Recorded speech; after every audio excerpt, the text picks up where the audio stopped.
नमस्कार। सबसे पहले सबको हैप्पी रक्षाबंधन। फिर से एक बार बता दें कि खेसारी जी के फैमिली से निकल करके आ रही है कमाल की तस्वीरें। जी बता दें कि एक तस्वीर आप देखिए, चंदा भाभी अपने भाई को राखी बांध रही है।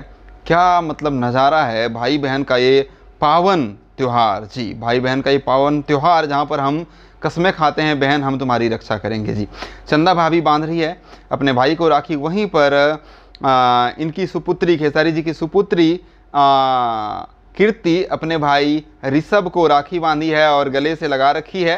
और साथ में फिर इनका फैमिली पिक्चर भी एक साथ में है, आप यहाँ पर देख सकते हैं। काफ़ी कमाल की तस्वीरें हैं ये, बहुत ही ज़बरदस्त भाई बहन का ये पावन त्यौहार।